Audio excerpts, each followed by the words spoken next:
Assalamualaikum warahmatullahi wabarakatuh. Halo anak-anak, bagaimana keadaannya pada pagi hari ini?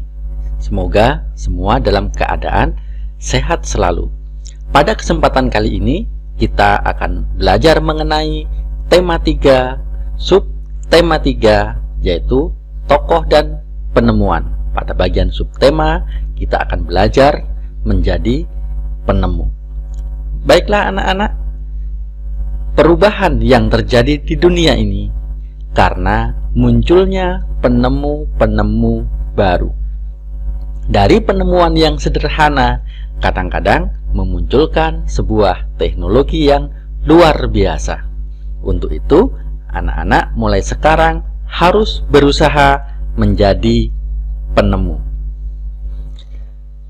Oleh sebab itu, maka kita harus banyak-banyak dalam belajar, banyak-banyak dalam mencoba.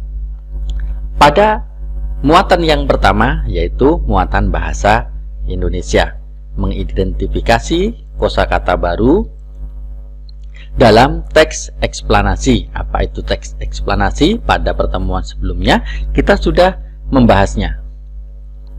Kosakata baku adalah kosakata yang penulisannya telah sesuai dengan pedoman umum bahasa Indonesia. Sebaliknya, kosakata non baku adalah kosakata yang penulisannya tidak sesuai dengan pedoman umum ejaan bahasa Indonesia. Lalu, kapan kosakata baku tersebut dipergunakan? Kosakata baku wajib digunakan dalam tulisan atau percakapan pada acara-acara formal. Acara-acara formal ini adalah acara-acara yang resmi. Contohnya pada saat rapat, kemudian pada saat di sekolah, pada saat di kantor, kemudian penulisan di surat-surat resmi, dan lain sebagainya.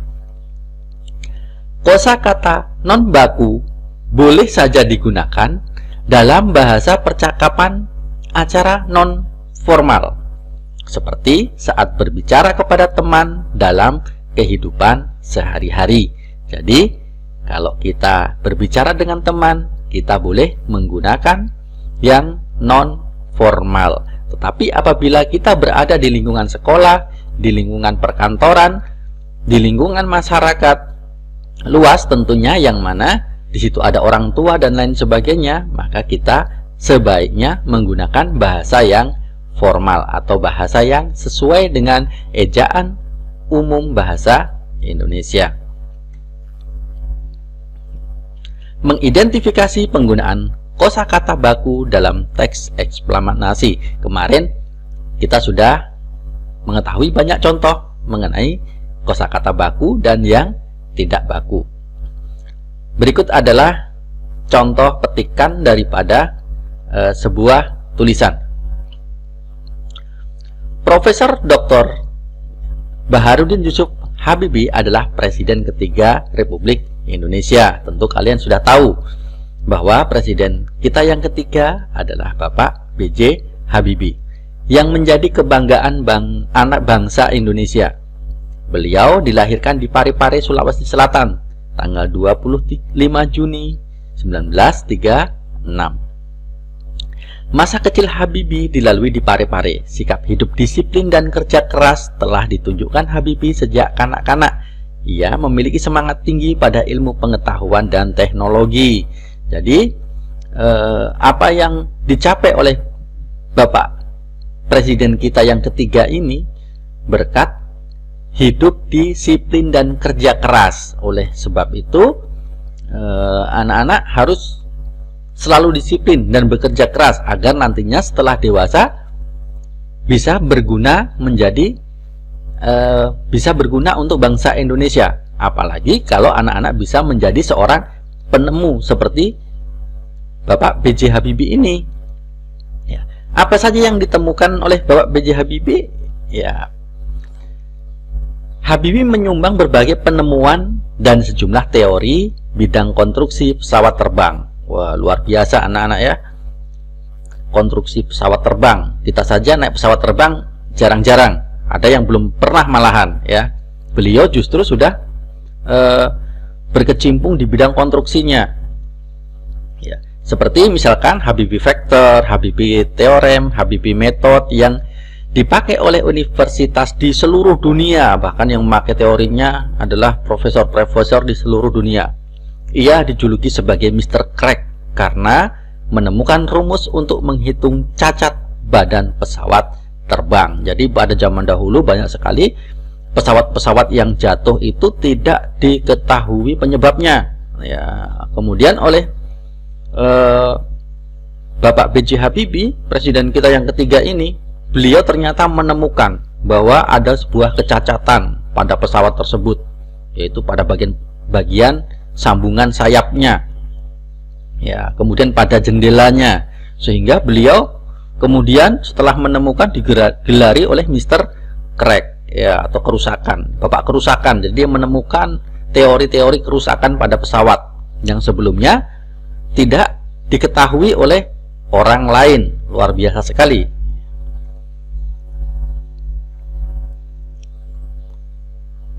Penemuan radio. Guglielmo Marconi, sang penemu radio, lahir di Bologna, Italia pada 25 April 1874. Sejak ia kecil menunjukkan minat pada bidang fisika dan elektro. Pada tahun 1895, ia mulai penelitiannya sampai menemukan telegraf tanpa kabel. Ini merupakan cikal bakal radio pada 1897. Marconi mempresentasikan hasil temuannya, alat komunikasi dengan menggunakan sinyal tanpa kabel yang mampu menjangkau jarak 19,3 km.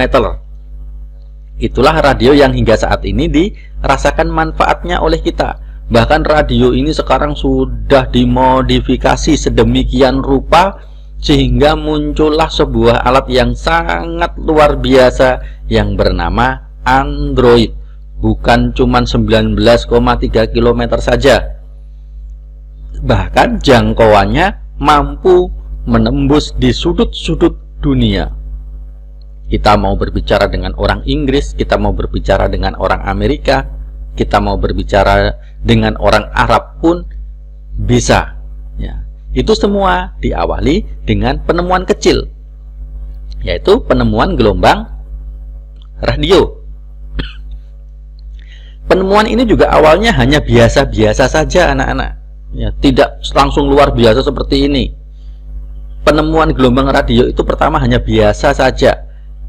Dia hanya menemukan bahwa sebuah alat yang ditaruh di satu meja kemudian dinyalakan, maka alat yang di meja lain itu bergetar, hanya bergetar saja, anak-anak, ya. Kemudian dari penemuan yang sederhana itu kemudian diteliti lagi dan sehingga sampai sekarang muncul yang namanya Android, ya. Jadi Android itu juga menggunakan sinyal radio.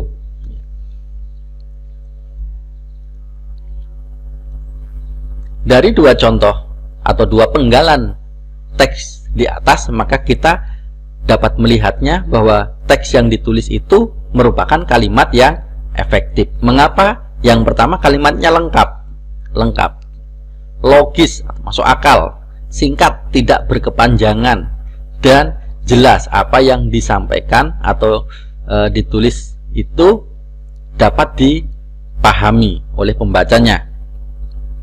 Lengkap artinya kalimat efektif sekurang-kurangnya harus memiliki unsur subjek dan predikat.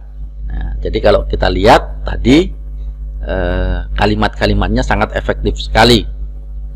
Adapun unsur kalimat yang lengkap yaitu subjek, predikat, objek, pelengkap, dan keterangan. Ini juga sudah kita bahas pada pertemuan yang sebelumnya. Cintailah membaca, karena semakin banyak membaca, semakin banyak tempat yang kamu kunjungi. Bukan berarti kita datang, tetapi kita dapat mengetahui tempat-tempat yang jauh hanya dengan membaca saja. Semakin sering membaca, semakin sering kamu berpetualang. terutama bacaan-bacaan yang berhubungan dengan cerita. Semakin beragam bacaanmu, semakin beragam pula pengalaman yang kalian rasakan. Karena bedanya membaca dengan melihat video di Android tentu sensasinya berbeda. Ketika kita melihat sebuah tayangan di televisi maupun di Android, maka otak kita hanya menerima apa yang kita lihat dan kita dengar. Tetapi dengan membaca, maka otak kita akan berimajinasi. Ya, perhatikan adik-adik ya. Ketika kita membaca, maka otak kita akan berimajinasi. Nah, dari imajinasi itulah maka kemudian otak kita terbiasa untuk memikirkan sesuatu yang tidak ada atau yang belum ada. Ketika otak kita terbiasa untuk memikirkan sesuatu yang belum ada, maka akan muncul yang namanya penemuan-penemuan. Maka adik-adik harus mencintai dalam membaca, ya. Apa yang kamu baca akan membuatmu kaya, bukan kaya harta, tetapi kaya ilmu.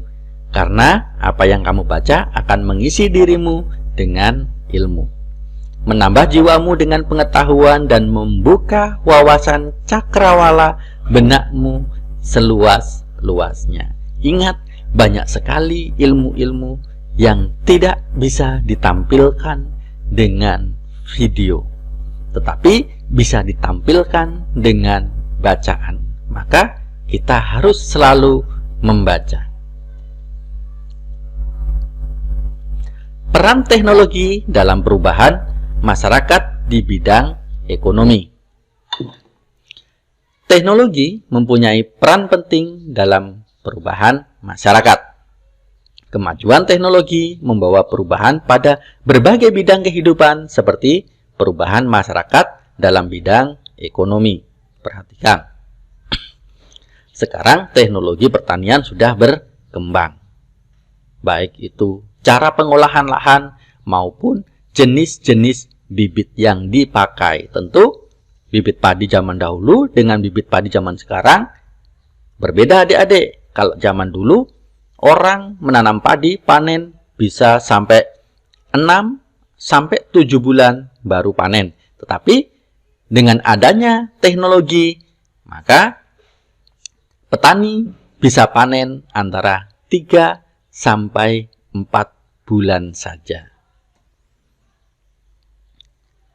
Peran teknologi dalam kegiatan produksi. Contohnya adalah traktor yang dimiliki oleh petani yang digunakan untuk menggarap sawah.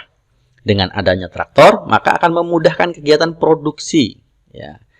Pekerjaan pun akan menjadi lebih ringan dan cepat selesai tentunya. Peran teknologi dalam kegiatan distribusi. Ya. Tentu adik-adik sudah sering sekali melihat yang namanya pesawat. Sebuah benda berat yang bisa terbang di udara dengan sangat cepat, melintasi antar pulau, melintasi antar negara dalam tempo yang singkat. Kemajuan teknologi juga berperan dalam kegiatan distribusi atau hasil penyebaran produksi. Ya, jadi hasil produksi dari pertanian tadi bisa disebarkan secara merata di seluruh dunia tentunya. Petani memanfaatkan kemajuan sarana transportasi seperti mobil bak terbuka untuk mengangkut hasil produksi seperti sayur, buah, padi, dan jagung. Bayangkan ketika tidak ada transportasi, maka yang terjadi adalah para petani tidak bisa menjual hasil buminya. Contohnya, buah dan sayur merupakan barang yang mudah sekali membusuk dalam hitungan hari. Apabila transportasinya tidak cepat, maka sebelum sampai ke konsumen, hasil dari petani sudah membusuk. Tetapi dengan kecepatan transportasi, maka semua bisa diangkut dengan baik. Bagaimana pengaruh alat transportasi modern terhadap penyebaran barang-barang hasil produksi pertanian, perikanan, dan industri? Apa yang terjadi pada kehidupan masyarakat jika tidak terdapat beragam alat transportasi modern seperti pesawat terbang, kapal laut, kereta api, dan truk kargo? Perhatikan, amati proses distribusi dalam kegiatan ekonomi berikut. Barang diambil dari gudang.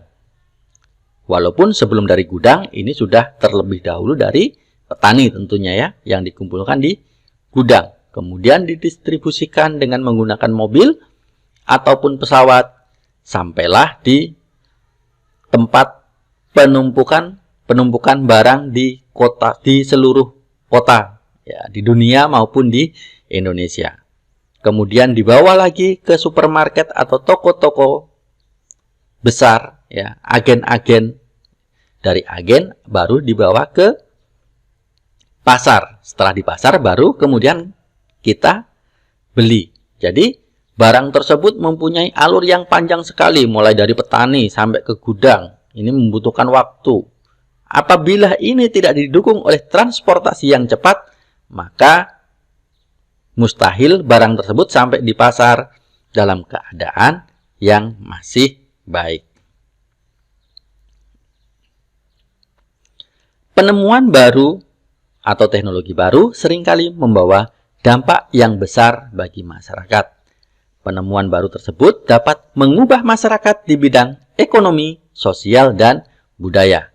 Dampak yang diakibatkan penemuan baru tersebut dapat berupa dampak positif ataupun dampak negatif. Jadi penemuan itu banyak mengubah masyarakat, baik itu di bidang ekonomi, di bidang sosial, maupun di bidang budaya. Di bidang ekonomi jelas, ya, tadi sudah dijelaskan. Di bidang sosial, gaya hidup, ya, gaya hidup masyarakat sekarang juga berubah. Budayanya juga berubah. Ya, anak-anak sekarang sudah jarang sekali yang mengenal budaya daerahnya. Contoh dampak positif dan dampak negatif. Dampak positif dari traktor. Ya, ini dapat kita ambil contoh yang paling ringan saja. Yaitu dampak positifnya adalah meringankan pekerjaan petani dalam menggarap sawah. Kegiatan pertanian menjadi lebih cepat dan efisien. Namun, ada juga dampak negatifnya. Contohnya adalah pencemaran suara atau kebisingan. Ya. Kemudian harganya yang mahal sehingga tidak semua orang dapat memilikinya. Ada lagi mungkin efek yang lain. Tanahnya menjadi rusak. Mengapa menjadi rusak? Karena traktor ini menggunakan bahan bakar dari solar, sehingga kadangkala solar akan menetes dan mencemari daripada sawahnya. Ya.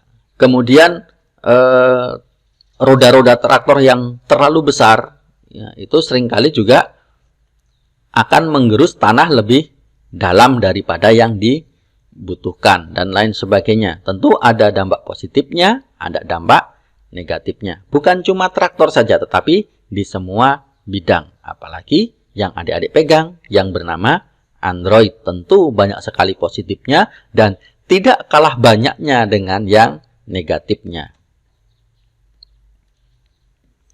Selanjutnya kita akan belajar mengenai muatan IPA. Menjelaskan persamaan dan perbedaan rangkaian seri dan paralel. Ini kemarin di pelajaran sebelumnya sudah sedikit kita bahas, ya. Persamaannya adalah yang pertama, daya dan arus listrik yang dibutuhkan dari kedua jenis rangkaian sama besar.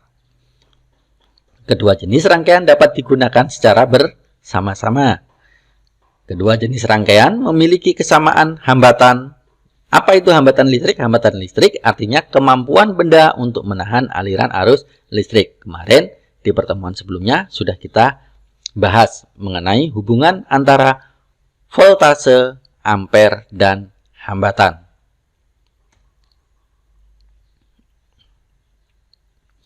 Ada sebuah contoh ya, rangkaian lampu di kelas. Pada dasarnya, dalam kehidupan sehari-hari, terutama di rumah, rangkaian listrik yang mengakomodir arus energi buat penerangan adalah merupakan gabungan dari rangkaian listrik seri dan paralel. Rangkaian ini dikenal dengan rangkaian listrik campuran.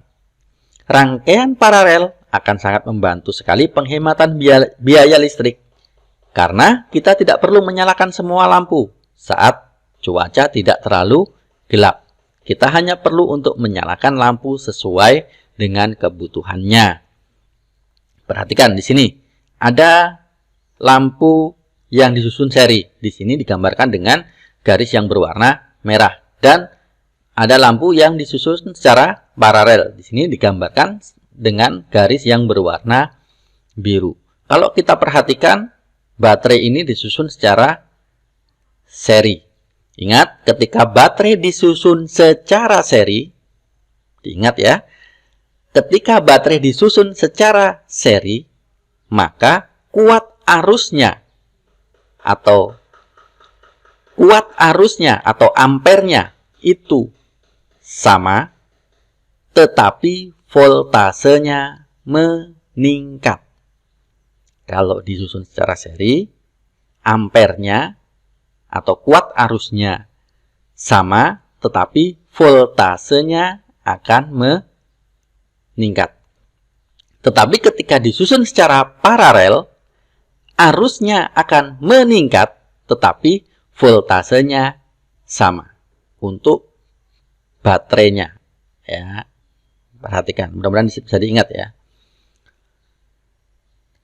Jadi, ini merupakan rangkaian campuran. Ada yang menggunakan seri, ada yang menggunakan paralel. Yang mana yang menggunakan seri? Yaitu L3 dan L4. Yang menggunakan paralel, L1 dan L2. Ciri khas rangkaian paralel. Memiliki lebih dari satu aliran listrik. Ya, tentunya lebih dari satu lampu. Kalau satu lampu, tentunya bukan rangkaian paralel. Membutuhkan banyak komponen listrik, sehingga biaya yang dibutuhkan pun lebih besar. Jadi kabelnya tambah banyak.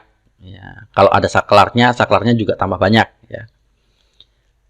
Namun cahaya lampunya lebih terang karena masing-masing mengambil dari sumber arus yang sama. Kemudian kalau salah satunya diputus, maka yang lain tidak berdampak. Contohnya kalau di sini mati, arus masih bisa berjalan. Ya. Tanpa hambatan. Seperti yang kita bicarakan di depan tadi, bahwa ada rangkaian listrik campuran. Ya, ini merupakan rangkaian listrik campuran. Ya, perhatikan, ini adalah paralel. Ini juga paralel. Tapi di dalam paralel itu masih diberikan lagi seri. Ya, ini berseri. Seri di dalam paralel, maka dikatakan sebagai campuran. Ya, campuran. Contoh, kalau saklar S1 dihubungkan, maka semua akan menyala apabila S2-nya juga dinyalakan. Tapi kalau S2-nya dimatikan, maka L1, L2, L3 akan mati, tapi L4 dan L5 akan menyala. Karena perhatikan jalur kabelnya ya.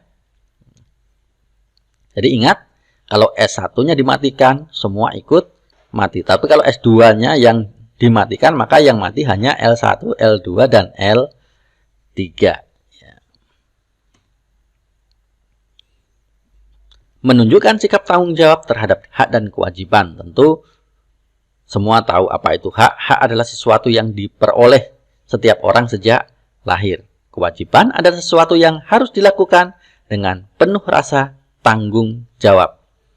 Hak dan kewajiban tentunya harus dilakukan secara seimbang dan bertanggung jawab. Jangan ketika berbicara tentang hak terlalu nyaring, tetapi ketika berbicara tentang kewajiban, maka tidak berani bersuara nyaring. Contohnya adalah dengan menjaga kebersihan ya, dan dapat hidup di tempat yang bersih, tubuh kita tetap hidup sehat dan dapat melakukan segala aktivitas yang nyaman. Contohnya adalah ketika menjaga kebersihan kelas. Ya, seringkali ketika menjaga kebersihan kelas, kita maunya hak,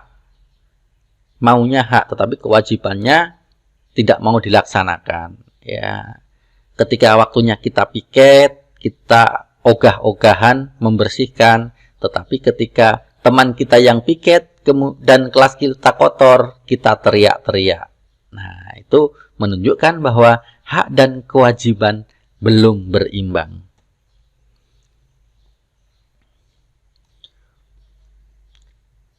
Menjelaskan hak dengan bertanggung jawab.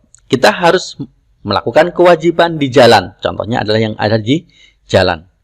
Dengan penuh rasa tanggung jawab agar hak diri sendiri dan orang lain tidak dirugikan. Contohnya ketika kita mengendarai sepeda dengan kecepatan tinggi dan menyebabkan kecelakaan yang membahayakan diri sendiri dan orang lain.